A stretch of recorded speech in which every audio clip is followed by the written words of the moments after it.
నలుగురే విద్యార్థులు. ఖమ్మం జిల్లా పెనుబల్లి మండలం రంగారావు బంజర్ ప్రభుత్వ ప్రాథమిక పాఠశాలలో నలుగురు విద్యార్థులు మాత్రమే ఉన్నారు.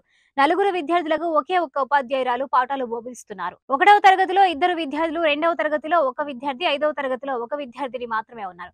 మొత్తం నలుగురు విద్యార్థులు ఉన్నారు. 1వ తరగతి నుండి 5వ తరగతి వరకు ఉన్న కనీసం క్లాస్కు ఒక్కరి చొప్పున కూడా లేకుండా పోయారు. గతేడాది 5గురు ఉంటే ఈ ఏడాది నలుగురు మాత్రమే ఉన్నారని, విద్యార్థుల సంఖ్య తగ్గిపోవడంతో పాఠశాల మూతపడుతోందని ఉపాధ్యాయురాలు తెలుపుతున్నారు. ప్రభుత్వ పాఠశాలలో ఏటేటా విద్యార్థుల సంఖ్య తగ్గిపోతుంది. మధ్యాహ్న భోజనం, ఉచిత పాఠ్య పుస్తకాలు, నోట్బుక్స్, యూనిఫామ్ ఇస్తున్న సర్కారు స్కూళ్ల వైపు మొగ్గు చూడటం లేదు.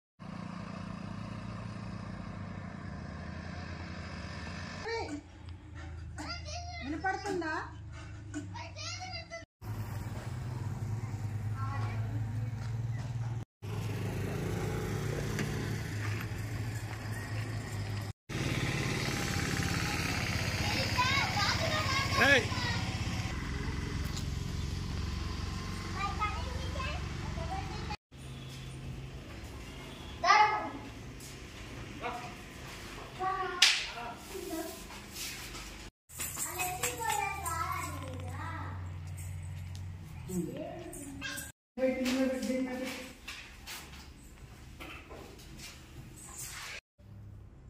ఎందుకు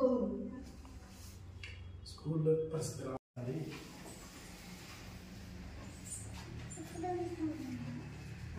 చదువుకున్నాం కదా.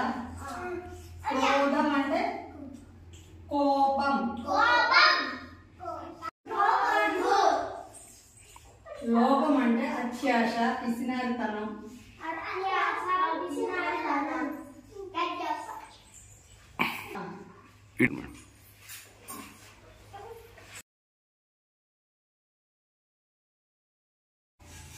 Ordem na